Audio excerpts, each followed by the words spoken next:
All ఈరోజు first time నేను చేపల పులుసు చేస్తున్నాను. చూడడానికి మీరు రెడీగా ఉన్నారా? చేయడానికి నేను రెడీగా ఉన్నాను. అండ్ లాస్ట్లో నేను మీకు టేస్ట్ కూడా చెప్తాను ఎలా చేశాను అనేది. మీరు ఒకసారి ఇంట్లో ట్రై చేయండి. ముందు చేప ముక్కల్ని కడిగి పక్కన పెట్టేసుకున్నాను. తర్వాత పెద్ద నిమ్మకాయ సైజు అంతా చింతపండు తీసుకొని వాటర్ వేసుకొని నానబెట్టుకుంటున్నాను.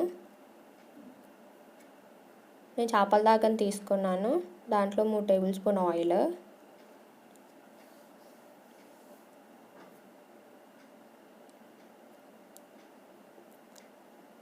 ముందుగా ఆనియన్స్ వేసుకొని లైట్గా ఫ్రై చేసుకోవాలి.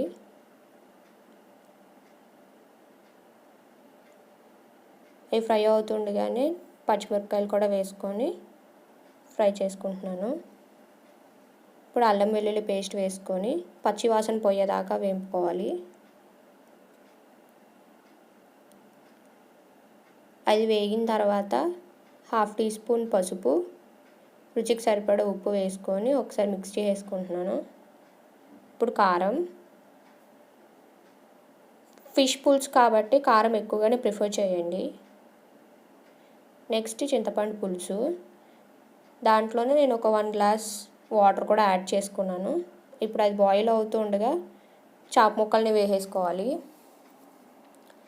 అందరూ చేప ముక్కల్ని ఫస్టే మ్యారినేట్ చేసి పెట్టుకుంటారు, బట్ నేను అలాగే చేయలేదు. చేప ముక్కల్ని అలాగే పులుసులో వేసేసుకున్నాను. ఒకసారి అలా అన్నీ సెట్ చేసుకొని కరివేపాకు,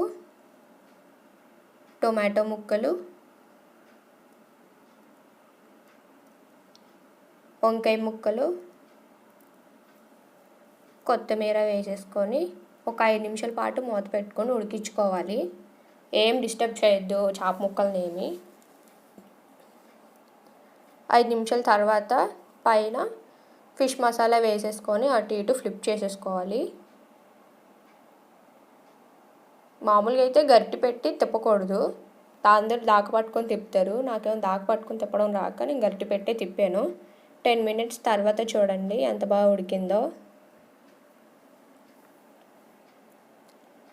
పులుసు అనేది ఎప్పుడు మనకి అంత చిక్కగా ఉండకూడదు, అంత పలుచగా కూడా ఉండకూడదు, కరెక్ట్గా రావాలి.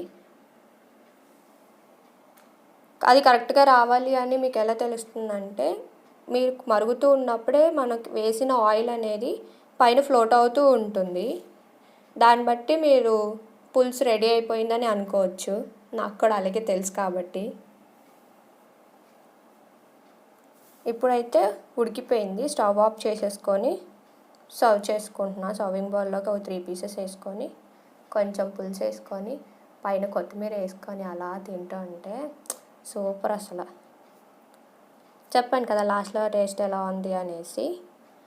నాకైతే చాలా అంటే చాలా బాగా నచ్చింది. ఫస్ట్ టైం చేశాను కానీ సూపర్గా వచ్చింది, పర్ఫెక్ట్. అసలు మీరు ఇంట్లో ట్రై చేయొచ్చు, మొహమాటమే లేదు.